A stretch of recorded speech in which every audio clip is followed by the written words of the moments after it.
check. Welcome back to the Ross Bolen Podcast, otherwise known as RBP, presented by Bolen Media. I am your host, Ross Bolen, back, as always, with your co-host, Mr. Chris Coulson. Howdy. Howdy.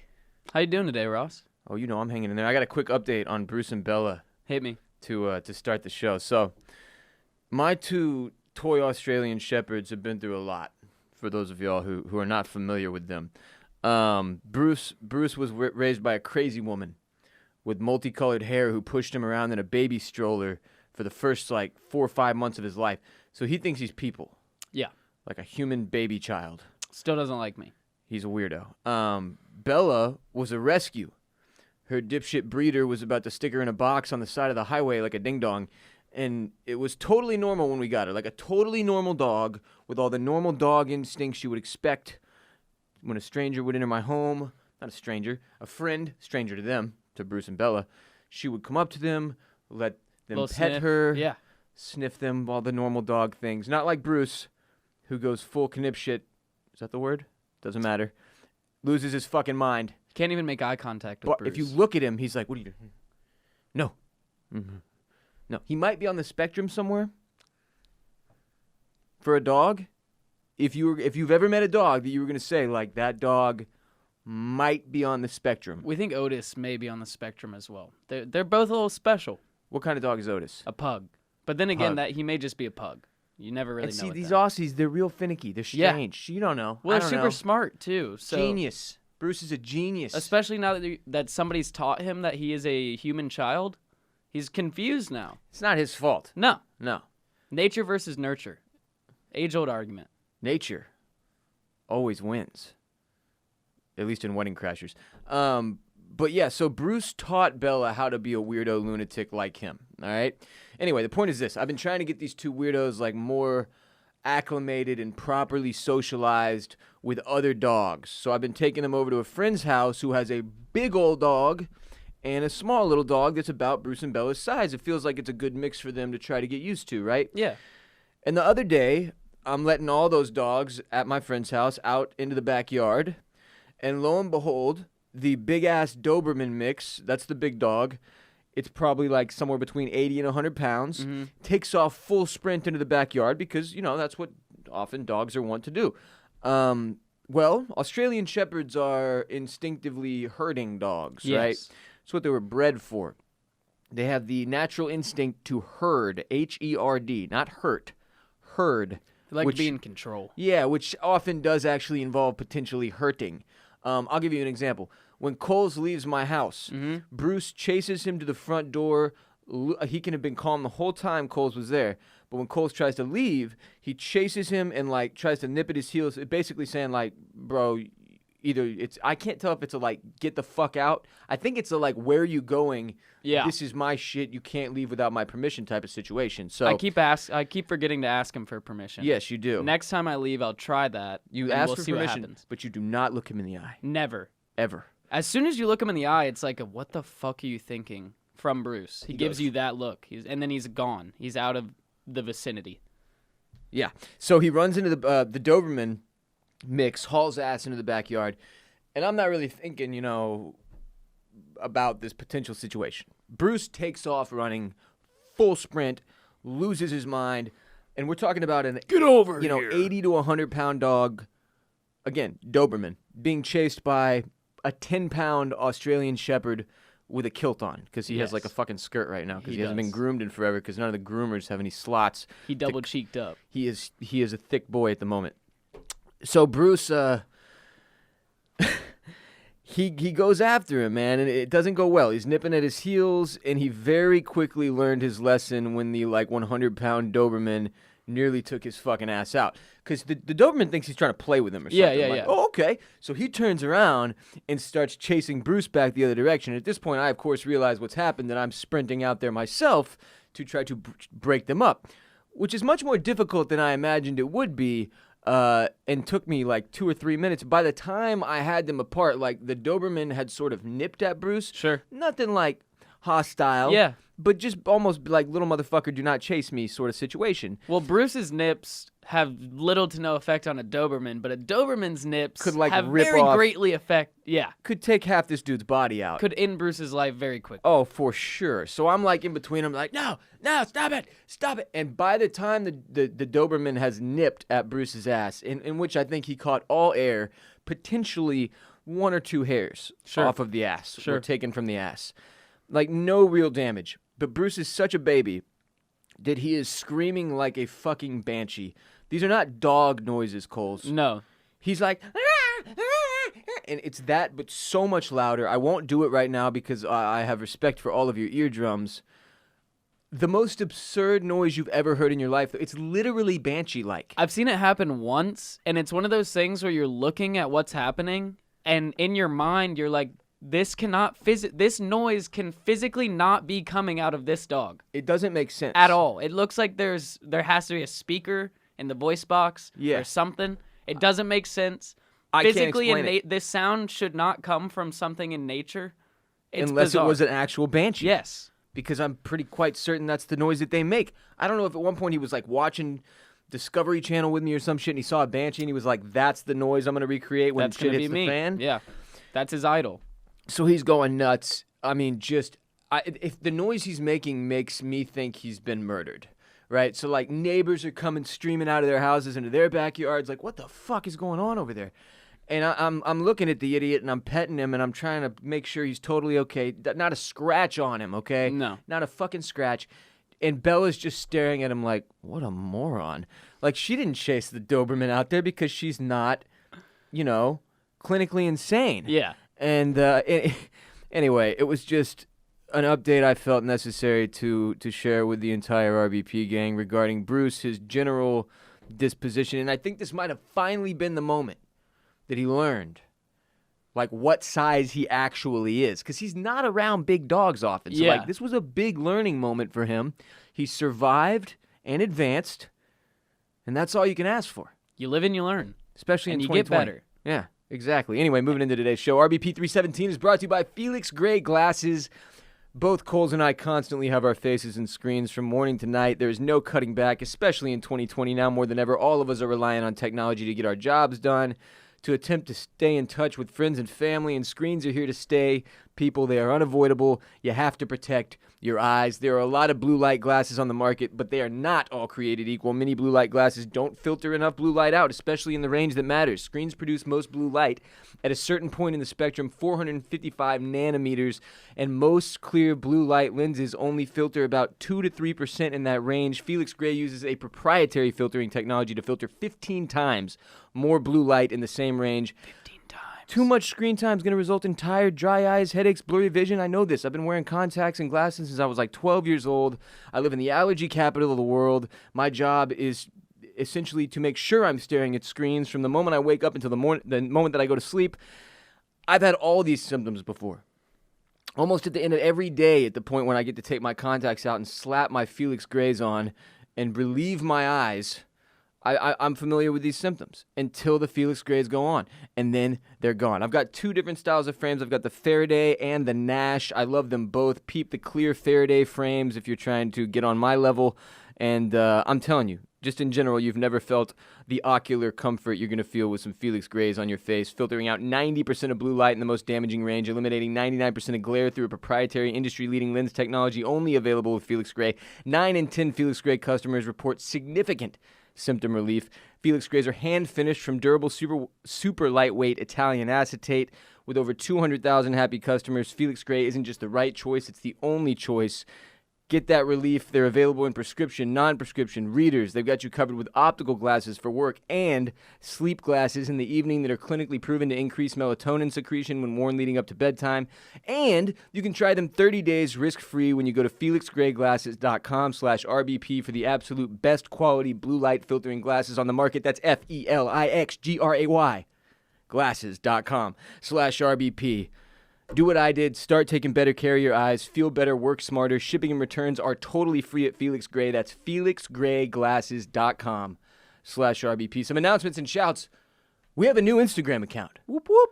It's at Trash License Plates. It is. Actually, this weekend, I received a text from J-Bone, Okay. Jared Borslow, and he was like, Dude, idea. You need to make an Instagram account called like @trashcars for all these license plates you get, because we get some really, really, really funny ones. They're pretty comical. He was like, you can go back through your archives on Instagram, pull out your faves, make a great Instagram that, inevitably will gain a large following and then can be another marketing tool for Bolen Media. And I was like, J-Bone. Look at J-Bone with the good ideas. Thank you, J-Bone. Wow. I appreciate you. And for those of you who want an update on J-Bone, his situation currently, personal situation in life dictates that he has to be pretty careful.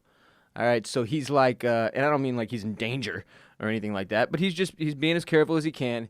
He's not doing this. He can only do remote right now, all right? He's not coming into the studio. I don't like doing remote unless we have to do remote. I promise you, J-Bone will be back on episodes of this show as soon as he's comfortable and the situation dictates that he's able to come in and record with us in the studio. Jared is great. Can't wait to get an episode with Chris and him at the same time. That would be phenomenal. He's been talking a lot of shit about his disc golf game to me. A lot of shit. Yeah, so just wait till we see each other in person. You two hippies need to get out on the disc golf course together and see what's what. But yeah, so Jared hit us with this idea. It turns out @trashcars was taken. Very unfortunate. But so we did @trash license plates. That's the one that we could secure. We've got it rolling. And looking forward to seeing what happens there. So keep the trash license plates coming at my Snapchat @WRBolen. You can send them to Chris's Snapchat as well. What's your Snapchat? Chris_Coulson, Coulson. Keep them coming. We'll keep throwing up our favorite ones every day in our @the Ross Bolen Podcast Instagram story. But now, the very best will go on @trash license plates for the whole world to shame. Good stuff. Go to youtube.com/Bolen Media to watch full episodes of this show. Wave at the people in the camera, Chris. Hi. Hi, everyone. Hello. Hello. Yeah, we record every single one of these that on video that we record in the studio. At Permanent Record, they have a phenomenal video setup. It is we got a very cool new deal that says the Ross Bolen Podcast. What is this called? A template? Overlay? Yeah, it's a template, overlay, whatever. Speaking of which, twitch.tv/BossRollin, where you can catch me and Coles live and playing Warzone, several times a week at this point. I'd say at least 3 to 4. At least 3. 3 to 4 times a week, typically in the evening. We are on Sunday. Yesterday evening, we had our most successful stream of all time with an average of 65 viewers per hour streamed in a 3.5-hour stream, which is great. We are trying to get to 75 average viewers per hour stream to make to have the potential to make partner at Twitch. And if you care about what that means very quickly, right now we are a Twitch affiliate. We get about 50% of the income that comes in through our channel. If you make partner, it's more like 75. Correct. That is a large bump in income. Obviously, twitch.tv/BossRollin is somewhere that we have put in a lot of hours of work to build this gaming community. And really, if you don't even give a shit about gaming, I would bet 30% of our viewers don't. It's people who just enjoy the RBP gang, have a great place to hang out, talk about whatever they want to talk about in the chat. We do a lot of back and forth with the viewers as they're chatting in the chat. We also invite podcast listeners to play with Chris and I. We rotate them in and out, and we have a blast. It's been getting pretty competitive, too. Very competitive. Yeah, it's been a lot of fun the last couple of times. We have several listeners of this show who are incredible Warzone players. They must have tubs underneath them to collect their sweat. Yeah. Dripping off of their bodies. What was dude's name the last game last night?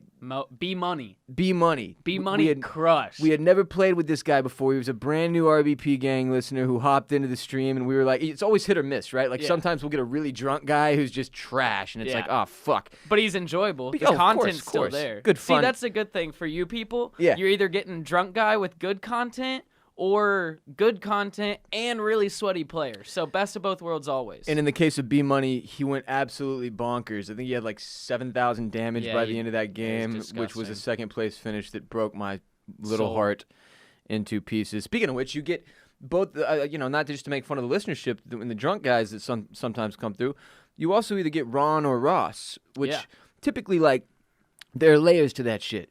Sober Ross at Warzone is pretty good. Yes. You're going to get a pretty consistent performance. Now, Ron Bowler, when he comes through, my stoned alter ego, Ron is good up to a point.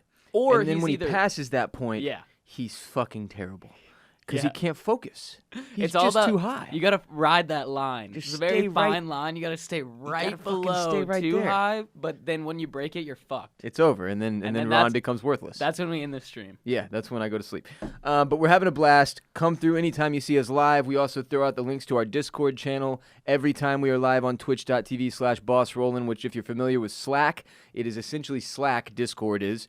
But with only listeners of this podcast, with a ton of great topics and different channels within our RBP Gang Slack, including animals. There's Serious channel for Serious Talk Sports.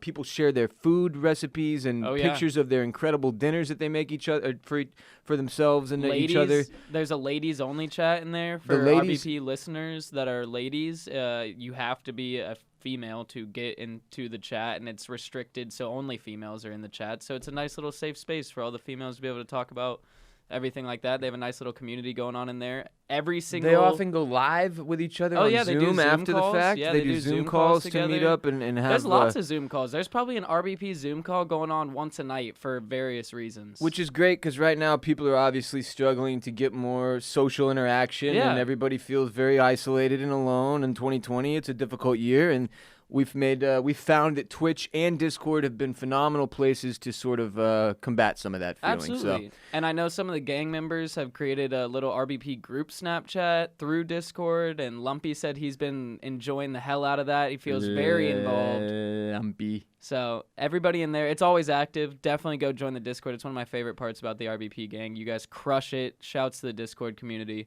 Incredible people. And keep in mind, Twitch is where Coles and I met. It is. And which is crazy. Was the weird thing that actually ended up bringing us together so that we could do this show together. But we've met a ton of really cool people through Twitch and Discord.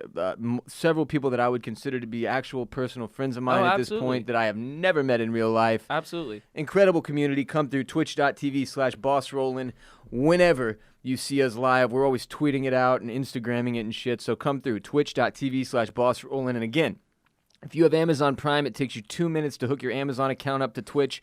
If you're looking for another way to support the show, that gives you one free Twitch Prime subscription per month, which essentially just means it's free for you at no cost. If you have Amazon Prime, you get one free Twitch Prime subscription per month. It'll take you 2 minutes. Hook it up. Use that subscription on twitch.tv/bossrollin. It's just Ross Bolen with the B and the R reversed.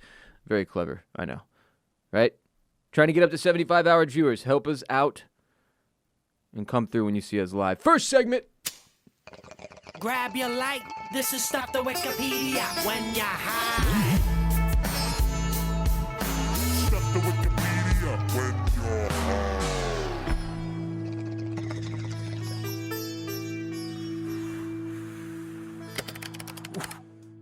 It's Stuff to Wikipedia when you're high. Today's, to start, Coles, we got a good one. Oh, I can't wait. It's King Gambrinus. King Gambrinus. Gambrinus, inspired by one of our supporters on Twitch. Look at that. Look at the way we're tying everything together. Wow. How about that? So his name, this dude's name on Twitch that is always up in the chat. Yeah. One of the great guys who comes through and watches us pretty much anytime we're live. His name is King Gambrinus, and I never even thought to ask him, like, what the fuck does that even mean? I just figured maybe his last name was Gambrinus, and he called himself King. King shit. Yeah, it turns out no. Gambrinus is a legendary European culture hero celebrated as an icon of beer, brewing, joviality, and joie de vivre. It's a French phrase often used in English to express a cheerful enjoyment of life, an exaltation of spirit. You try to say it. Joie de vivre. Joie de vivre. I took a couple years of French. Though. Did you really? Yeah. That's not fair. I think it's joy. Yeah. Joie de vivre. Joie de vivre, if I had to say it. Joie de vivre. Myrriah's laughing at us outside. Our producer's laughing at us through the wall. So neither of us, obviously, we're definitely not saying No, we this clearly right. nailed it. No. Joie de vivre. Yeah, that was it. Traditional songs, poems, and stories describe him as a king, duke, or count of Flanders and Brabant. Brabant?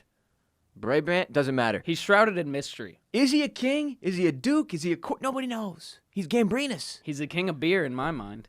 Typical representations in the visual arts depict him as a rotund, bearded duke or king holding a tankard or mug and sometimes with a keg nearby. Think Santa Claus with a huge keg and a big wooden mug. This is Alcoholic Santa. essentially. Basically. Is what we're looking at. I kind of like Alcoholic Santa.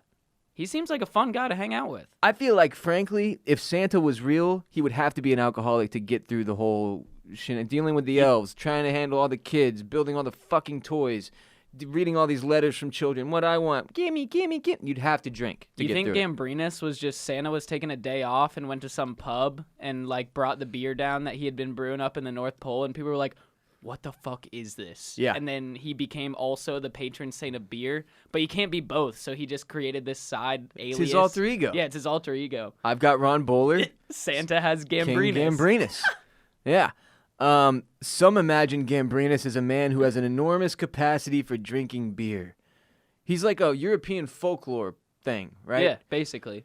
But for drunks. Basically. Never heard of this. Love it.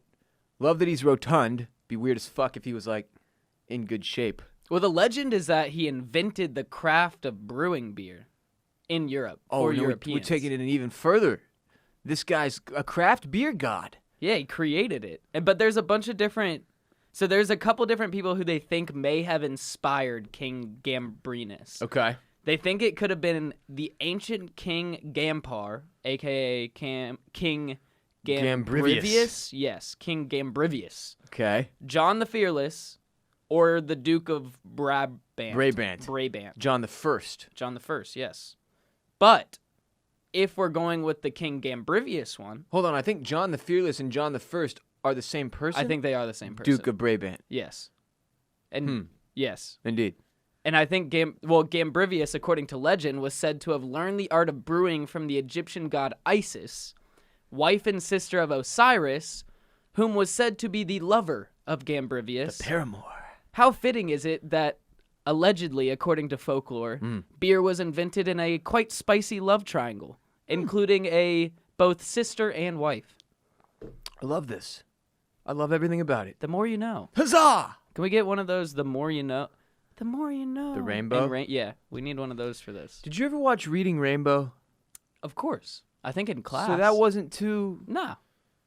Well, you got to think, well, like, we used to have, back when I was in elementary school, we would have the roll-in TVs with the VCRs still. Uh-huh. So pretty much everything that came out from, like, 85 to 2002 was our educational learning material at the time.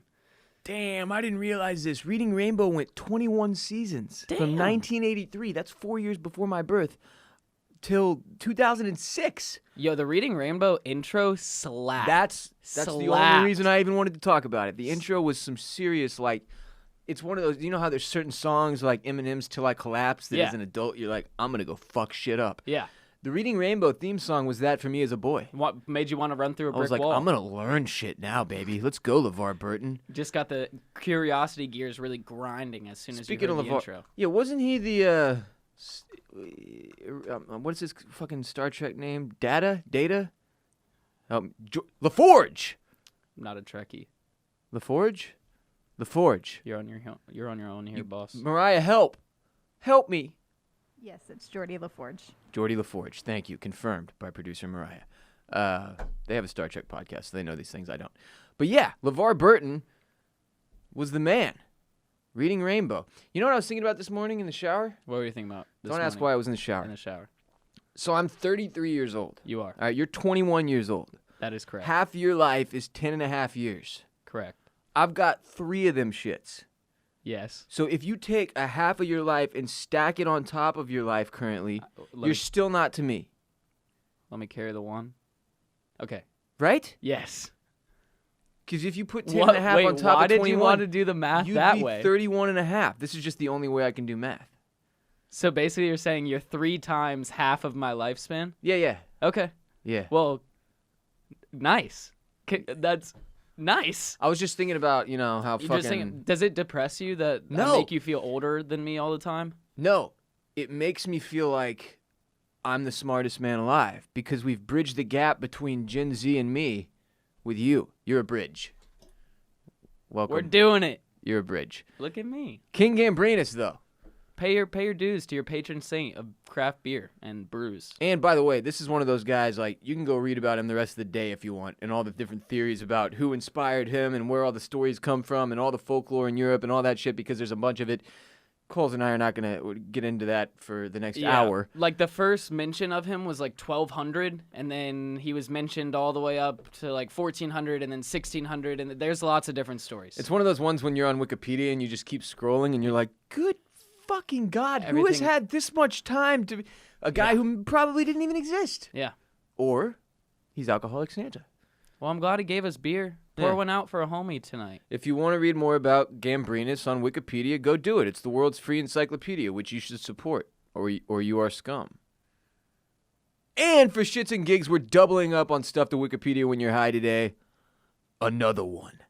Shouts to Holly for the tip on this one.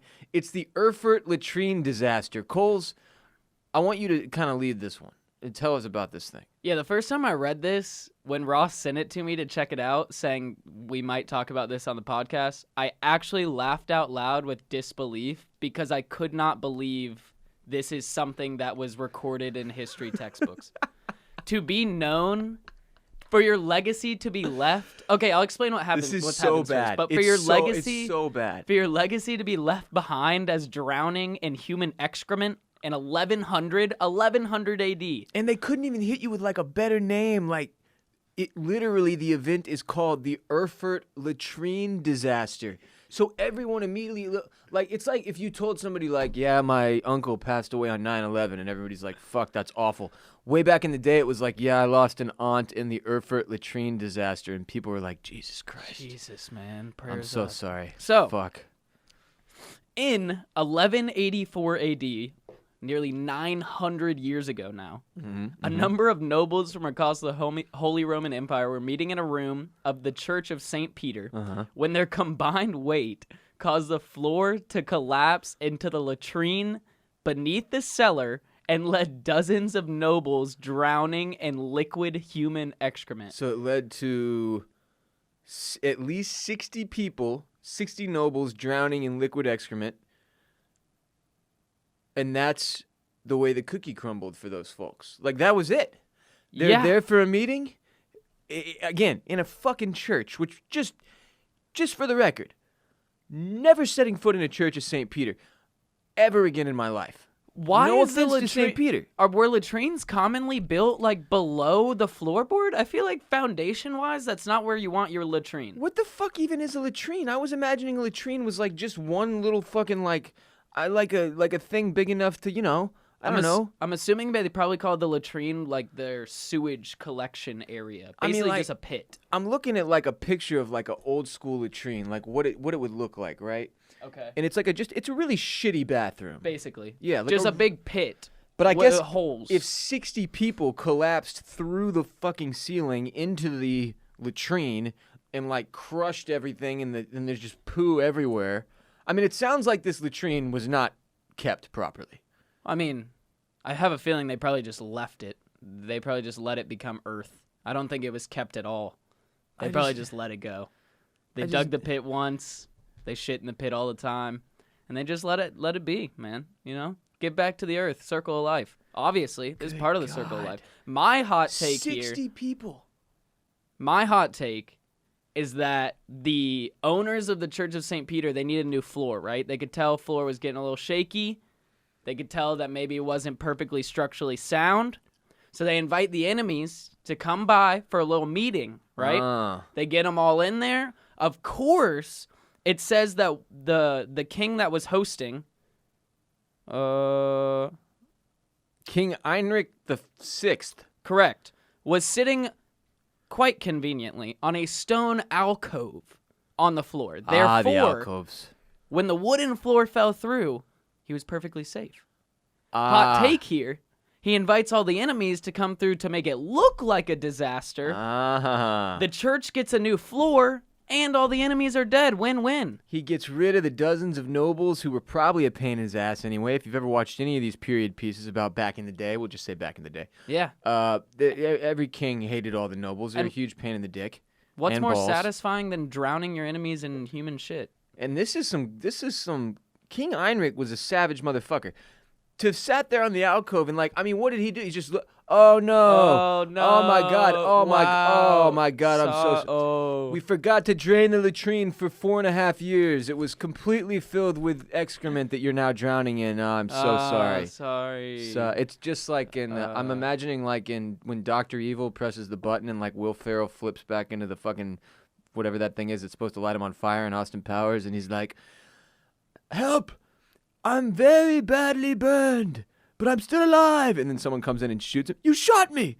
You shot!" That's King Heinrich, except it's Dr. Evil. Same energy, to me. You think they left the bodies down there, or they pulled them out? Like and they just kept nah, the latrine man. going? They made some serfs go down there and fish these people out. 1,000%. Absolutely made them. God, to live in 1200 AD, man. No, I'm watching The Great right now on Hulu. Yeah. Which I don't know what year it is, but it's Russia, and it's fucking awesome. Yeah. But oh my God, it really makes you think about like how many lunatic, absolutely batshit crazy leaders there must have been. Just because they were emperors, born into kings, yeah, in all these different countries, just and then because they how were many born people in the it right took. position. Yep. Yeah. And then really like how not much has changed. Like No. we just end up with the most random batshit leadership in our current day and age too, in many countries across the globe. Like people who are clearly not fit for leadership positions that are just there with like 100 people around them immediately trying to make sure that 60 people don't drown in a latrine every day. Yeah. We need those people out there.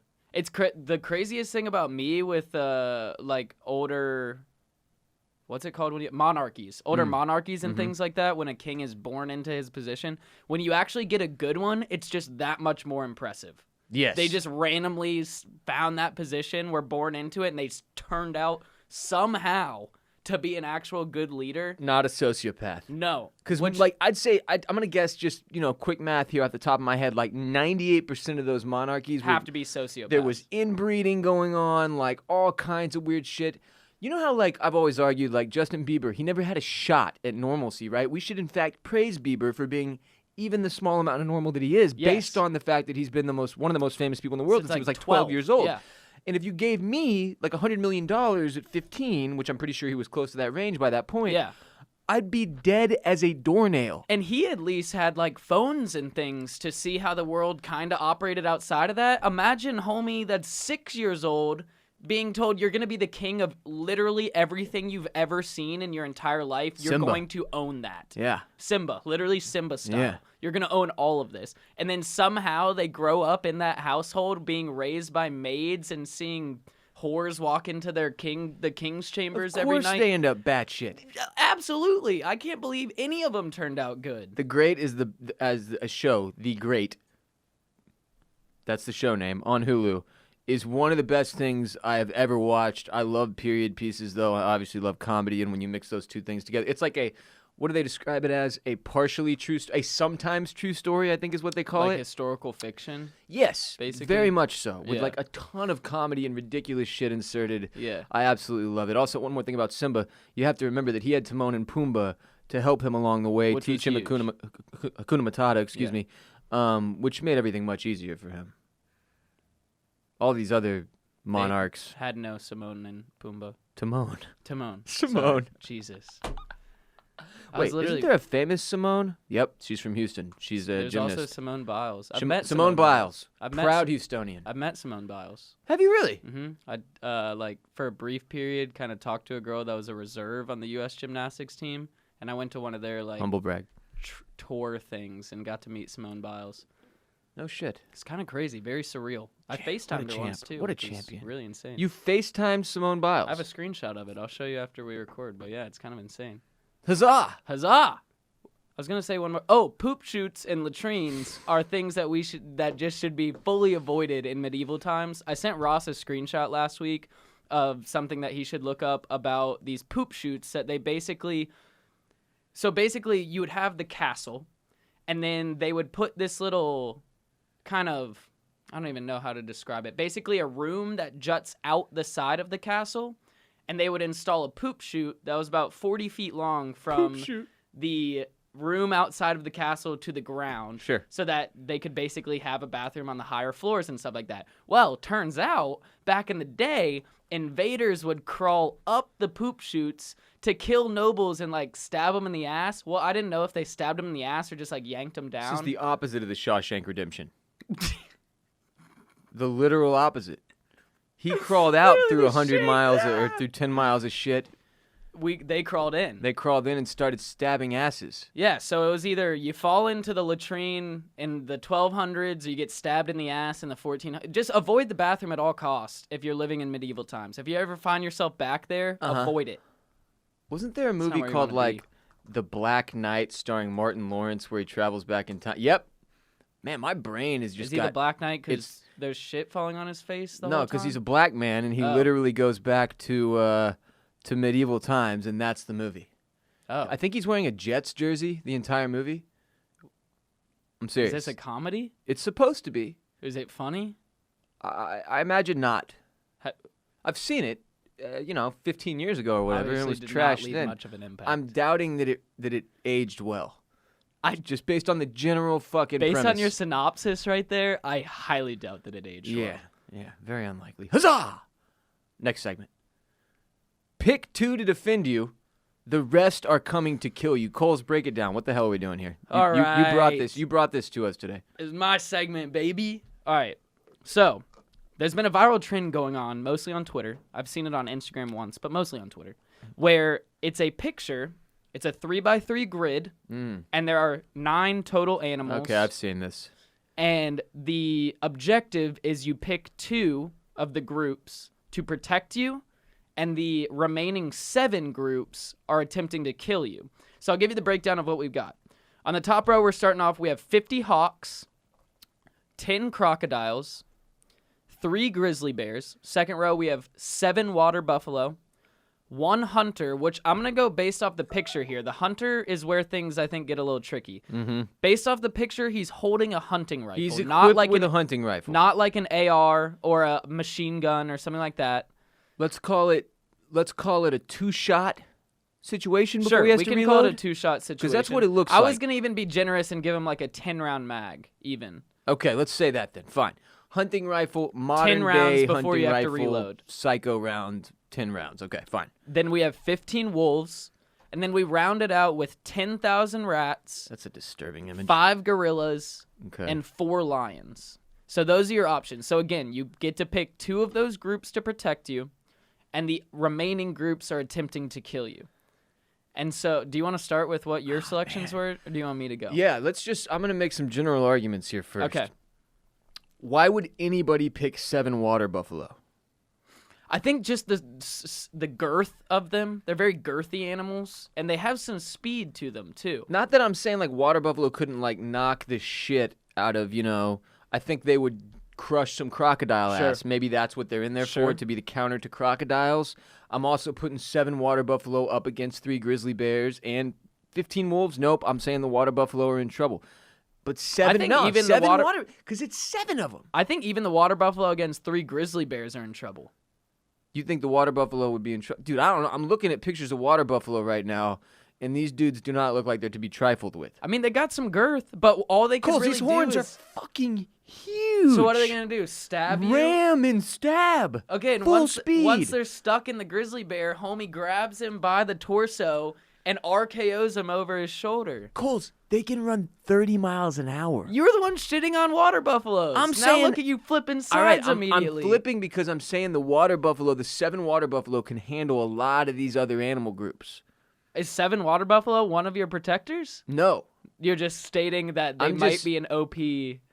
I'm just addition saying, to the I group. think they're probably, now that I'm, walking myself through this logically, Sure. they're probably underrated in the grand scheme of this grouping because of their numbers. You're getting 7 of them. 7 water buffalo against 4 lions, I'm worried for the water buffalo. That's would when agree. it starts to get a little tricky. But 5 gorillas, I'm betting on the water buffalo. 3 grizzly bears, I'm still betting on the water buffalo. We'll get to my gorillas later. I don't know if we're giving water buffalo enough credit as a society. End of water buffalo rant. Are there any that you rule out immediately that you would not take at all? 10,000 rats. I No. cannot have 10,000 rats on my team. I cannot. No, 10,000 rats for me is a lock. has to be a lock. 100% a lock. Do you know how many rats 10,000 rats are? 10,000 rats? Rats' instinct is not to like attack though, right? Okay, but we're okay. So We're I would say assuming they know we're they're on the assuming, squad. Well, you have to be in control of them because they're protecting you. They have to know that. Okay. So I'm assuming that you're basically in control of whatever is protecting you. You're right. It says they will defend you. Yes, and So so I'm they will imagining, defend you. I'm 10,000 imagining rats. myself as a commander of my elite unit of animal troops. Sure. 10,000 rats. The average adult rat weighs 1.1 pound. Therefore, we have 11,000 pounds of rats. Okay. 11,000 pounds of rats. So here's my strategy. I'm going to go ahead and throw out with Sure. what I'm rocking Hit me here. with it. I'm rocking with the 10,000 rats and the 5 gorillas. And this is why I'm going those 2 routes. My goal here is my 10,000 rats are my frontline troops.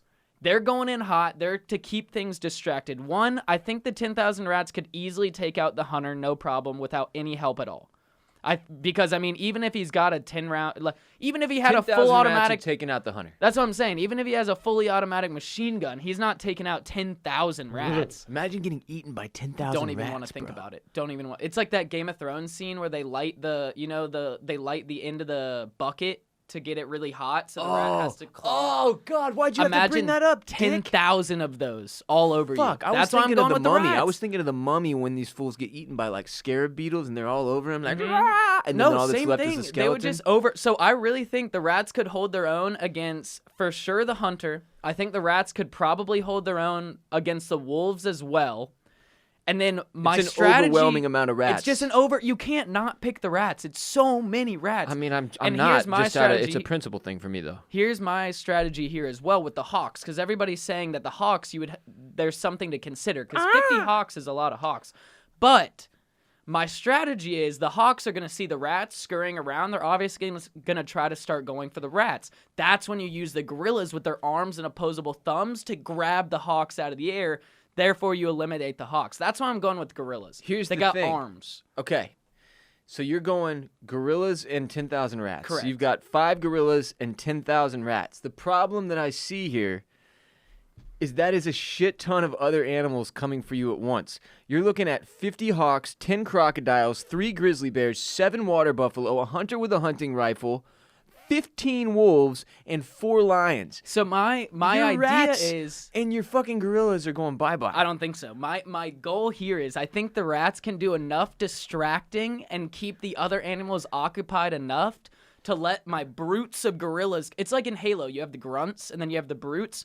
My rat grunts are going to be running up, keeping all my other animals distracted and Okay. weakening them slowly. Okay. And then my gorillas come in for the final blow and end them off. Whatcha? And if they can't do it, then I'm dead. But that's what I think that is my best likelihood for surviving the apocalypse. Okay, I'm thinking a little bit differently than you. And again, strictly from a principle standpoint, I cannot pick 10,000 rats. No disrespect to Master Shredder. I mean, to Master Splinter. All disrespect to Master Shredder. It's just not something I'm willing to, like, I will go out happily knowing I didn't pick the 10,000 rats. The problem I run into here is, like, here's my instinct. 50 hawks and 7 water buffalo right now. Because I think the hawks can swoop down over and over Sure. enough times to sort of, like, handle the rat. Maybe they're fucking poking out eyes. You get the eyes out of the gorillas and the lions and That's the a good- wolves. Maybe that's a we're in a good better call. spot here. We got 50 hawks. That's a good amount. The problem I see is the fucking hunter. Who knows how many of these hawks he's able to take out of the sky with his gun. I don't know. I like the hawks for the potential eye-poking scenario. Sure. If they're defending me and they've got the wherewithal and I'm a good enough hawk trainer, they're taking out the eyes of all these other creepy hawks, not getting fucked on by crocodiles, not No. getting fucked on by grizzly bears or water buffalo, which are on my team. Hunting rifle guy's a problem. But Yes. even if he gets a couple shots off, next thing you know, he's missing 2 eyeballs because the hawks have taken them, plucked them right out. And I mean, hawks' claws and beaks. Hawks were my runners-up for sure. It was either going to be the hawks and the rats just for sheer numbers, Mm-hmm.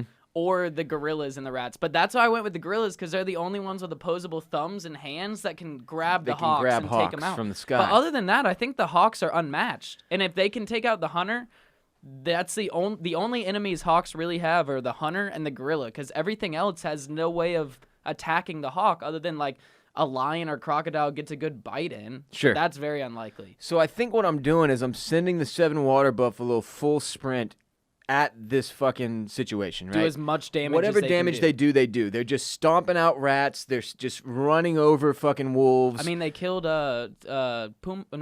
Simba's dad. Why am I blanking right Mufasa. now? Mufasa. Thank you. Was that water Wait. buffalo? Whatever. Yes. Yeah. I don't know if it Yeah. was.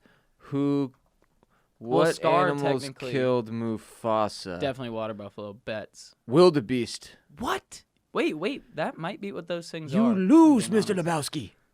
What's a wildebeest look like in real life? It's totally different, but they Is sort it? of look Okay. similar, but it's a different animal for sure. Okay, Don't okay, disrespect okay, the water okay, buffalo. okay. If they're the same, I apologize. I don't. I'm not sorry. But I love the hawks for the swooping action, the scooping of the eyeballs action, and then I love the water buffalo for the stomp action, the stampede action. I think the combo of the two, like the hunter's fucked. He's got no chance. If he's got water buffaloes full sprinting at him while hawks are swooping and scooping, he's done ski.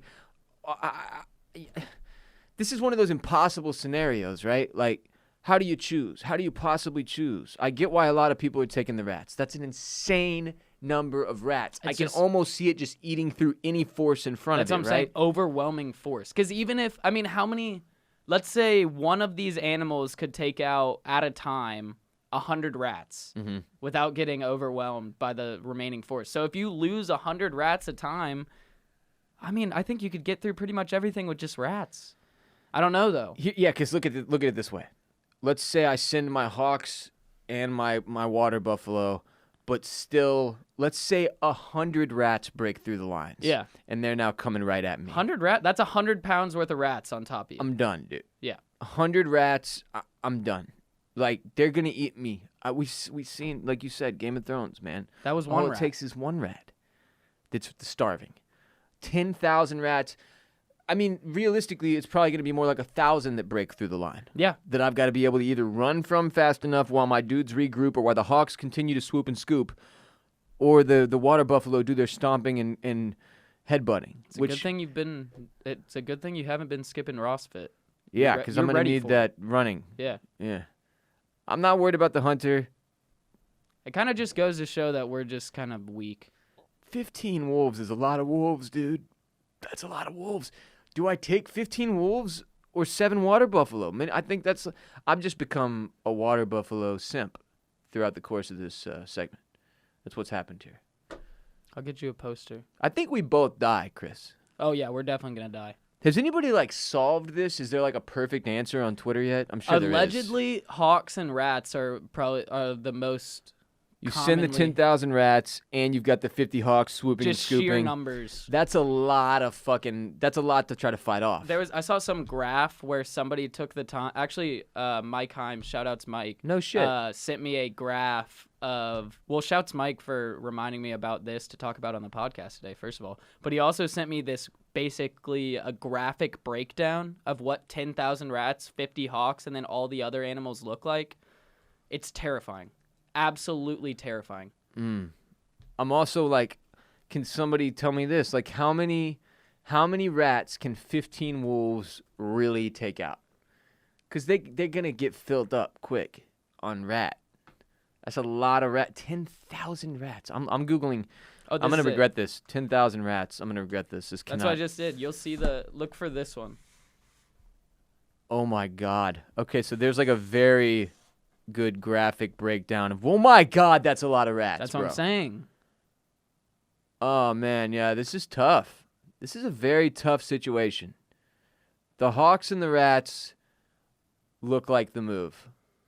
This hunter, what situation did this guy get himself into here? Honestly, no idea. This poor bastard, he's got no chance. If he survives, though, he's got some good-looking trophies. Y'all holler at us. Let us know which 2 you would pick. The rest are coming to kill you. Tweet at us, at WR Bolen, at, what's your deal? Q0ULS on Twitter. Twitter's the one that has Coles? Yeah. Q0ULS on Twitter. Tweet at us. We'll throw up the little picture on Instagram, and y'all can comment on that too, just to continue the fun. You know we love animals here. We got to do an animal of the week next episode. Yeah. Couldn't do it today. Had too much animal talk with this segment. Also, just to clarify, I was just joking. Don't poach or kill exotic animals ever. What'd you say to joke about killing exotic animals? I said if the hunter survived, he'd have some good-looking trophies. Oh, well, yeah. Yeah. That's offensive to animal lovers, probably. I just wanted to I've never been, this... It always just reminds me of the scene in Ace Ventura 2, When Nature Calls, when he's taken into the consulate's, like, main living area, and there's just mounted animals on every wall and every rug. Yeah. And he's like, ah, ah, ah. And then he composes himself and he goes, this is a lovely room of death. It's a great fucking movie. Ace Ventura 2, When Nature Calls. Next segment. What? No. No, you have to say it now. Well, now I haven't walked into a Texas house that just has trophies everywhere yet. When you do, Yes. you do what I just did. Quote that line. You have to. I will. Those are the rules. For the gang. Next segment. Whoop. Sports? So last week, we had good news in the realm of sports. It was looking up. It seemed as if all was going to be well. Euphoria was on the horizon. Baseball was making its return. Basketball was in the bubble, getting their scrimmage on. Football came to an agreement on how they were going to pull off the NFL season. And then over the weekend, things took a turn somehow. And then this morning, things took an even bigger turn. We'll start with the weekend. Lou Williams, famed former Clipper. Is he still a Clipper? I believe he is. Somehow, my God. By the way, Lou Williams, one of the all-time great sixth men in the history of the NBA. And just all-time characters in the NBA. There was a point where he was dating two women at the same time.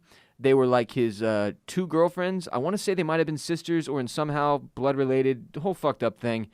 Guy's a nut. Love him. Also a huge penchant for strippers, much like one of my favorite players, James Harden. Support your local strip club in whatever way you can. If there's a drive-through, as there is in Houston now, you can throw your money out the window safely onto the concrete, and they will sweep it over to the strippers for you. Or dancers, whatever you want to call them, exotic dancers. There was a big push for that in the movie Independence Day. Exotic dancer over stripper. Anyway, that doesn't have anything to do with what we're talking about here. Of course, there was always concern about NBA players sneaking out of the bubble, finding reasons to get out of the bubble, and either to socialize or to do whatever the fuck, because they NBA players are just notoriously social beings, okay? Yeah. So Lou Williams sneaks out of the bubble. No, he doesn't sneak out. I think he got an excuse. He got like an excused personal excuse to leave. The problem is... Apparently it was he was doing something in a celebratory fashion for the great Paul Williams Sr., who played a significant role in his life. Guessing that's his grandpa, uncle, doesn't matter. Somebody in his family. Yes. That he has exited the bubble to go Sounds like he to. passed away. Okay, well. So he's celebrating the life of somebody. Fair enough. Lou, also famously immortalized by the Drake song, I believe, 6 Man? Where he says, so. Like I'm Lou Will. Lou. Lou had to make a pit stop while he was out of the bubble. All right? And that pit stop just so happened to be at Atlanta's strip club, Magic City. The Magic City strip club in Atlanta. For a short time on Thursday, there were allegedly no entertainers present while he was there. Of course, what happened is rapper Jack Harlow, who I was formerly unfamiliar with, huge move by Jack here, is an asshole, might I add, for doing this and ratting on one of the GOATs, Lou Williams. He puts up an Instagram of him with Lou Williams, and he says, like, an undisclosed location you'll never guess. And Lou Williams is literally holding a drink and wearing an NBA mask that they gave to him on the Orlando bubble campus.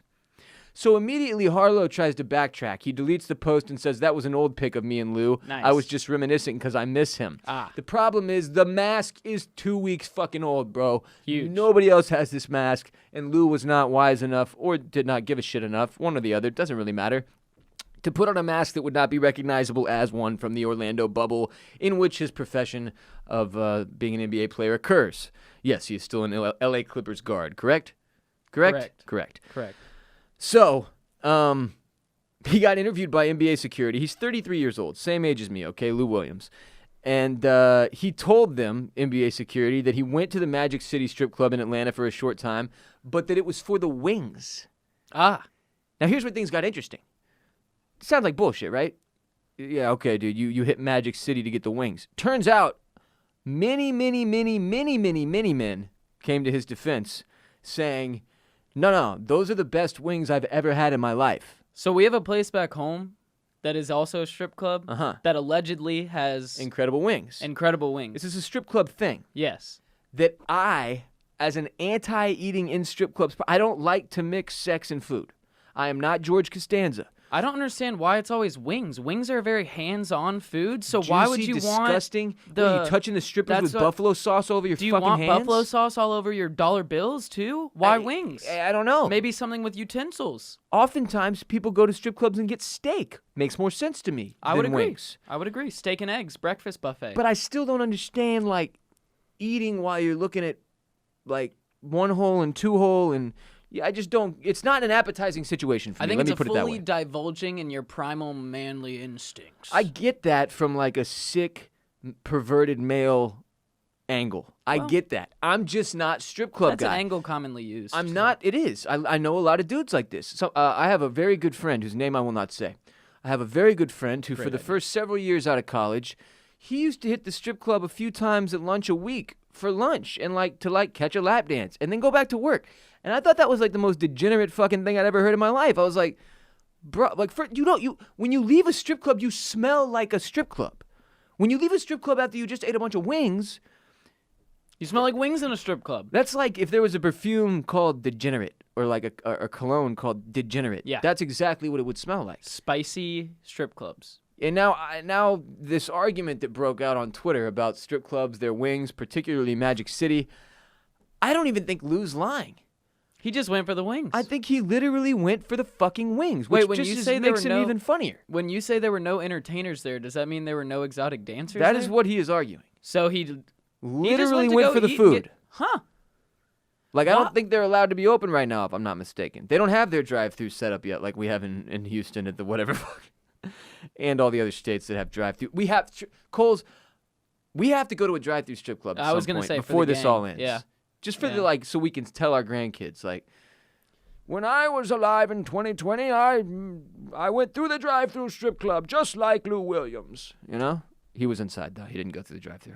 Again, just to be clear. Also, what the fuck was rapper Jack Harlow doing there? That was one thing I was a little bit more curious about, because Jack Harlow is like a 22-year-old white guy from L.A., I want to say.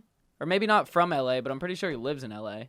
Lou he's friends with like all rappers possible. Okay. I feel like every rapper he can become he boys plays with. the Clippers, so it makes sense if Jack's from LA. I mean, Jack hangs out courtside or something. Not like a that. guy I'd heard of though, Jack Harlow. Really? No. I've been on the Jack Harlow wave for probably about like a year and a half now. His song "What's Poppin'" obviously was the one that made him superstardom. I'm aging liberal hippie douche now. I don't know any of the young. You've never heard the song "What's Poppin'"? I mean, maybe. I can't play it right now because we'll be in trouble. What's poppin'? Copyright. Brand new whip just hopped in. That one? Okay, that sounds relatively familiar. Jesus. I mean, we'll play it on the way out of here. And we'll fucking see if I've heard it or not. But What's Poppin' was like the #1 TikTok song for like 4 months. So it shot him into literal superstardom. Okay, so he is very famous now. Correct. Yeah. Okay. Well, then it makes sense that him and Lou may know each other or whatever. Yeah. Still idiotic move. Yeah, okay, yeah. Regardless. What the fuck drug are you on where you thought this was an idea that you And honestly, it almost makes it even worse if he was just going for the food, because if he was just going for the food, be smart, pick it up, and go back to the bubble. Yeah. Like, if there were strippers there, at you least it was kind of like... You posed for a fucking selfie with a 22-year-old rapper, Lou? Yeah. For wings? For wings! For some hot wings, bro. So he caught a 10-day quarantine. Literally, he has to stay in his room in the bubble for 10 days now. He's going to miss actual basketball games. I hope they were good-ass wings. For the wings. But you have to imagine he never has to pay for another dance or wings at Magic City the rest of his fucking life, right? Oh, their promo must be through the roof right now. Also, Bubble, Orlando. Magic City, Atlanta. The family thing brought him to Atlanta, I'm assuming. Then he stops by Magic City. Now he's back in Orlando and locked in his room. He's moving around. In other sports news, this morning. Okay, so that's just like a limited... There's been a couple instances here and there of dumbass NBA shit, all right? For the most part, the bubble is working. We're going to be fine. We're Yeah. going to have an NBA season. Almost certainly looks like it's going to work out. They're testing these dudes enough. Every safety precaution possible. I've been watching some of the scrimmages. It's fucking dope. As you showed me some of the footage, it actually looks like a 2K game at some points. The camera angles are insane. It's They very, look very incredible. cool. I mean, for what they're working with, the way they have yeah. the screen set up and everything like that, it doesn't look awkward. Very well thought out. Mm-hmm. Not a shoddy performance by the NBA in putting together this bubble. No. Now I understand why it cost so much money. I was really worried they were going to have these massive empty spaces everywhere. Not the case at all. Done a great job with Yeah. the design. The press box that's like right behind center court, or mid court. Yeah. Is like all the way plexiglassed off, which is Yeah. cool. All the seating for the players, trainers, and coaches is Spaced spread out. out. It looks Fantastic. like it's done right. It smells like it's done right because it's been done right. As a result, I have 100% confidence we're going to have a full little NBA play-in and playoff situation here that's going to be a lot of fun to watch. Absolutely. On the other hand, baseball got started over the weekend and got 4 days into the season. 4 fucking days before... I won't even talk about my own personal Astros issues. I will just leave them completely off the table because as of this morning, they may not matter. We found out that the Marlins, the Miami Marlins, who just completed a series in Philadelphia, they now have 13 players and coaches on their team who have tested positive for COVID. 13. Sources familiar with the situation told ESPN's Jeff Passan and Jesse Rogers, that's an outbreak, Chris. That is what we call an outbreak. I would agree. As a result, It had to be a Florida team. it did, didn't it? It couldn't not be a Florida team. Had to be one of them. And I feel for the Marlins because it's like, yo, I think y'all are like, I think the season's. I don't think this is gonna work. They don't No. have a bubble, bro. No. They're doing like they're testing the guys every day or whatever the fuck. And clearly, if an outbreak of that degree Can happen occur in the 4 first days. 4 days of the season, Not a which good by look. the way, today they're having to cancel games left and right. They played the Yankees after the Phillies, so the Yankees game for today has been canceled. Yeah. They're like retesting everybody on the Yankees. Let me Wait, go so to they ESPN to already make sure played they haven't the been. Yankees? I believe so. Have they already played games, the Marlins? Yes. Oh, that's not good. No, that's the really, really big problem. That's bad. Is that now all these other the teams they have played with so far are getting everything postponed as well. Because the MLB was already kind of up in the air as like the one that, it may not Here's the thing. work out well. These fools are all standing out in the field at least 6 feet apart from each other. Yeah. Bored out of their goddamn minds all game. You would think the social distancing aspect that naturally occurs in the sport would have been a positive. I mean, the Marlins have now had to postpone their home opener. And the Yankees and Phillies game, because the Marlins played in Philly over the weekend, also postponed. Great. And that, it turns out, is a big enough deal to put the entire season at jeopardy. People are now very worried about the way that this plays out for MLB in general. If it turns out that a bunch of Phillies and Yankees have COVID as well, Might be done. then it continues. This is a problem. And more importantly, even if they get this one outbreak under control, they got 56 more of these games they're Yeah. supposed to play, Chris. Yeah. How the fuck did they get through 56 games without every single, it just seems like it doesn't seem likely to me that the MLB successfully has a season, which makes it seem even less likely to me that the NFL Has a can season. pull this off. Yeah. Well, the thing that we were talking about too is, so say they manage to get this one under control. Mm-hmm. They keep the outbreaks to an extreme minimal for the rest of the season. Sure. Say they have to cancel in total between every game 10 total games the whole season because of COVID outbreaks.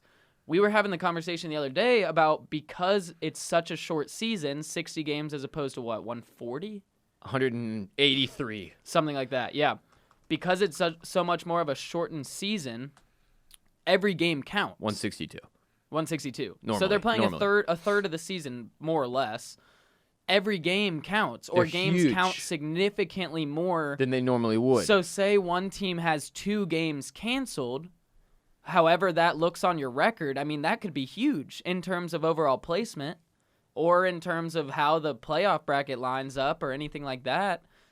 I mean, it's a shit show. I'm also it's a curious to nightmare. see long term. It is an actual nightmare. Yeah. And Manfred, the worst commissioner in sports already, MLB's commissioner, is now in just the worst fucking spot ever. No, This is how many games are played in a normal Major League Baseball season. So 162 games for each of the 30 teams in the American League and National League played over approximately 6 months for a total of 2,430 baseball games. Which is why every baseball season you're like, you feel like you got to be nearing playoff time, and then you check the schedule and you're like, how the fuck do we have 85 more games left just for our team? It's crazy. It makes me wonder if long-term baseball, because of this shortened season that may not even work out, if they will look at perhaps shortening the season. They do this every offseason where they analyze, do we need more games, do we need less games, how much money, and it's normally money and commercial money and the money that comes from ticket sales that keeps them doing the 162 games. I just wonder if longer term we finally see a spot where we don't have to watch so much goddamn baseball. No disrespect to baseball, especially not when the Astros are good. Verlander, please heal up. I'm just saying 162 games is too many games. Moving on. Good luck, baseball. Moving on. It is the year of the comeback. Yes. We have another comeback to announce, and it's sports-related. It's Mike Tyson. Whoop, whoop. Many of you have already heard of this, but Iron Mike Tyson, formerly the most terrifying man on the face of the earth, who once bit off Evander Holyfield's ear and also did prison time for rape at one point, allegedly. He has decided to come back in the year of the comeback and fight Roy Jones Jr., another very famous and aging boxer. Mike is 54 years old. He hasn't had a professional bout in 15 years. Okay. A loss to Kevin McBride 15 years ago. He's out for vengeance. He's been brewing. Roy Jones Jr. is 51, but at least he fought in 2018, and he won the last 4 fights of his career after a 4-round defeat to Enzo Maccarinelli in Russia in 2015. I'm excited for this because here's the thing. It goes one of two ways. This is either incredibly exciting and we see Roy Jones Jr. literally die, or this is the stupid thing we get hyped about. Yeah. We all pay $50 for the pay-per-view, and then these two old, fat, out-of-shape guys go around and don't actually hit each other for however many fucking rounds, and then afterwards we all complain on Twitter for like an hour and a half and then forget it ever happened. So, I think that's definitely a possibility, but me as an optimist, and maybe being too naive, thinks that Mike would not come out of retirement for, like, he doesn't need the money or anything like that to be...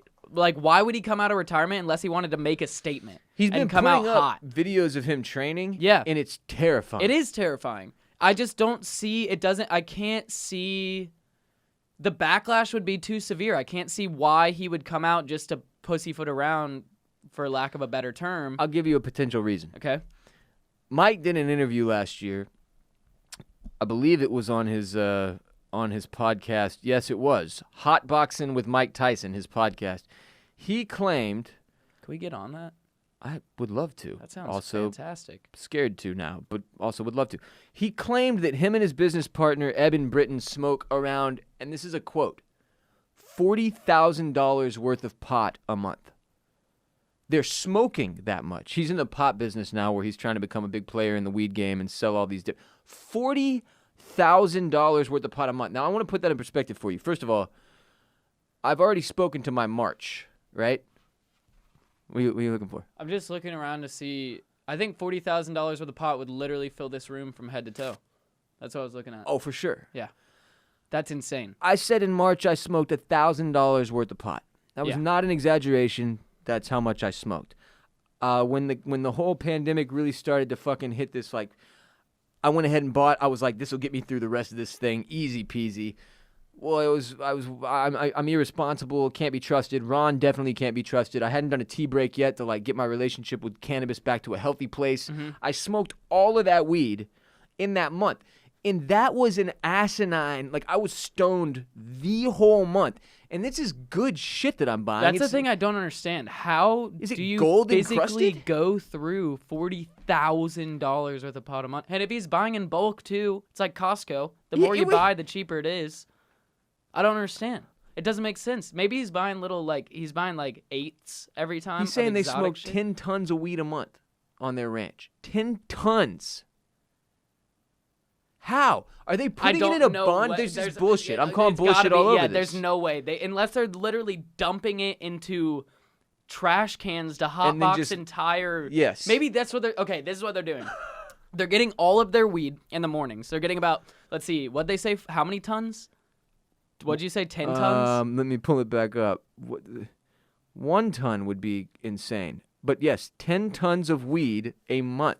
10 tons. So let's say they're taking like they're taking like 500 pounds of weed a day, 400 pounds of weed a day, dumping it into permanently lit trash cans inside of their workout studio, their boxing studio. And they're just letting it hotbox the studio, so it's like a permanent sauna of hotbox as soon as you walk in all the time. Just to put this in perspective, 1 ton is 2,000 pounds. Yes. 10 tons is 200,000 pounds. Right? Oh, wait, this is a converter. I can literally type it in and it'll tell me. 20,000 pounds. God, I suck at math. I was just going to wait till you got to all you have to do is carry zeros. a 0 or 2, Add a 0. and you're there. Yeah. But not if you're Ron. That's okay. Or Ross, apparently. Why can't I do math, Cole? Somewhere along the way, something went horribly wrong with me mathematically. Yeah. That's weed math, too. You should be great at weed math. Quick math.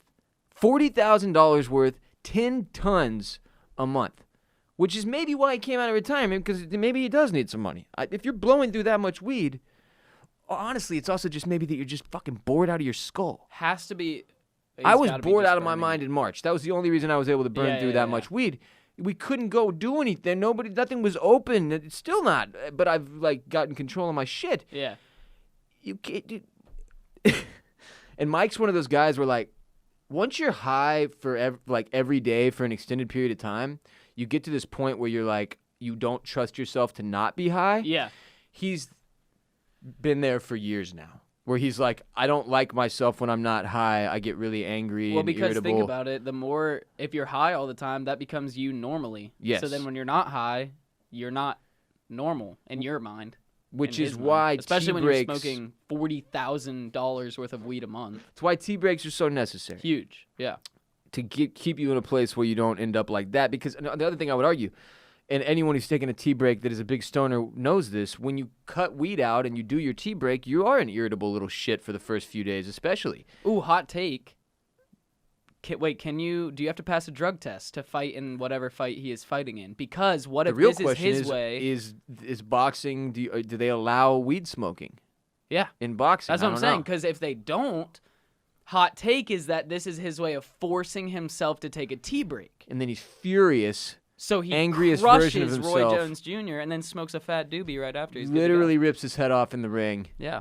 And then lights some kind of $10,000 joint. I got to figure out what kind of weed this dude is smoking that would cost that amount of money. But regardless of what may or may not be happening with baseball, so confident in basketball. Soccer's gone very well.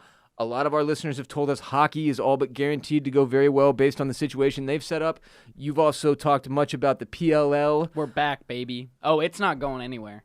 It started off hot, too. We had a great weekend this weekend. Water Dogs blew a lead. Water Dogs went off to a hot start. So Water Dogs are the expansion team in the PLL. Technically, They're all kind of expansion teams because they're only 2 years old, but the Water Dogs are only 1 year old. They came off hot, smoking. And then they let the Atlas slowly crawl back in, and Atlas ended up winning 11-10. If you bet the under on that, you made bank because they came in well under. The over, it was set at 27 and a half.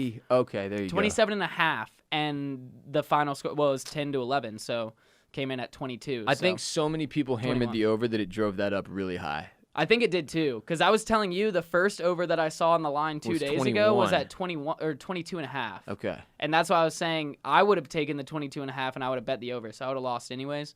But yeah, so definitely go mybookie.ag and bet on your PLL picks this week.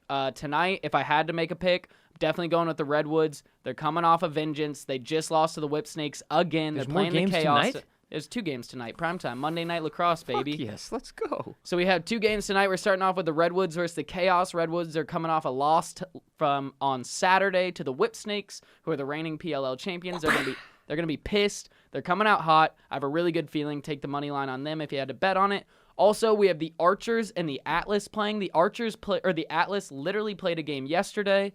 The Archers have yet to play a game at all. So I think the Atlas are technically the better team in my opinion. But the Archers are going to have fresh legs. If you're betting money line, I would take the Archers, or I'd probably take the over. I feel like the defense is going to be a little lack on both sides. Probably going to be a high-scoring game. Oh, yeah. There's my PLL picks for you people. Thank you for sharing. If you're looking to bet on sports, the ones that we have, the ones that we may or may not have going forward, mybookie.ag is going to have the odds on all that, up to the minute odds on all your favorite teams. And with everything going on, who knows how many days left of betting on baseball or football we'll have before shit hits the fan. I'm confident again in the NBA, very confident in the hockey and the soccer and the PLL. So we're going to be getting our fix in those arenas the rest of 2020, regardless of what happens with baseball. And we'll be doing it on mybookie.ag, a great, easy-to-use website. They make understanding the lines and all your different betting options easier than any other online sportsbook I'm aware of. They've been very responsive on social media whenever I have questions, and they've assured me they're going to take good care of y'all. From your computer to your cell phone, you've got instant access to action with mybookie.ag, whether you're at work or on the go. Join today, and MyBookie will double your deposit. That's a $1 match. Plus, if you sign up now, they will also toss you a free $10 MLB future wager. I do not recommend taking the Marlins. All you have to do is enter the promo code RBP when you sign up, and that's a 100% deposit bonus with the code RBP. Make sure you read how the deposit bonus works. It's not just free money. That would be insane. You have to wager a certain amount of money before you can withdraw based on the deposit bonus. There are stipulations and shit. But code RBP, grab yourself double the pie. You bring a slice of pie, and they give you a slice of pie, and that's 2 slices of pie. That's a 100% bonus, baby. With MyBookie, you bet, you win, and most importantly, when you win, you get paid. Code RBP for that extra cashish at mybookie.ag. Shouts to them for supporting the show. Now that we have sports again. Sports! Go low, baby. And before you head out to take on the world, we have some very important announcements. First and foremost, your legal obs. Legal obligations you've been saddled with as a result of having listened to this entire podcast. There's 3 of them. 1, rate and review. 2, share the show with one person, a friend, a family member, coworker, any one individual, could be a neighbor. And then 3, use our sponsor codes. Today, Felix Gray at felixgrayglasses.com/RBP. And of course, mybookie.ag, use the code RBP. Those are your 3 legal obligations. Rate and review, share the show with one person, use the sponsor codes, as those sponsors are the people that keep us alive and in business. Check all 3 boxes. I'll call off the dogs, and we won't have to see each other in court. We'll all live long and prosper. Follow us on Instagram at the Ross Bolen Podcast, on Twitter at Ross Bolen Pod. We're also on Facebook somewhere if you're either Cole's mother or the middle-aged aunt of one of our other listeners. Follow me, Ross Bolen, on Twitter, Instagram, and Snapchat at WRBOLEN, at WRBolen. And, of course, check us out on twitch.tv/BossRollin. Few nights a week. Chris Coulson, where can everybody follow you on social media? I'm going to add a quick 4th legal ob to go right now on Twitch. If you haven't already, follow our stream, BOSSROLEN, twitch.tv/BossRollin. Follow it and turn on the notifications. Therefore, when we go live, you'll be notified on your phone immediately. Huzzah! You can find me on Twitter at Q0ULS. You can find me on Instagram at ChrisSC99. And you can find me on Snapchat at Chris_Coulson. That's COULSON. Love it. Check out Bolen Media's television and film podcast, Oysters, Clams, and Cockles, where we will be covering Perry Mason up through episode 6 on HBO. Perry Mason has been phenomenal so far through 6 episodes. We will also be covering The Great, which is a show on Hulu that is the reason I've been yelling huzzah so much, and you might want to get used to that because I don't think it's going away anytime soon. That will do it for RBP 317. By the way, OCC, Oysters, Clams, and Cockles, available wherever RBP is available. That will do it for RBP 317, produced by Myrriah, Gossett, and Mike Moody Garcia of Permanent Record Studios in Austin, Texas. We will be back on Wednesday for episode 318, and of course, Friday on patreon.com/Ross Bolen Podcast with another exclusive, premium, ad-free edition of RBP for the dues-paying members of the RBP gang, pledging their monthly support to keep the podcast alive with a minimum of just $5 monthly on patreon.com/Ross Bolen Podcast. Come through, support the show, get more RBP. Just another way to do it right there on Patreon. You are not alone. Podman gets paid. Respect Mr. Park. Strength and honor. Gang, gang, gang. Peace be with you and also with you. Huzzah!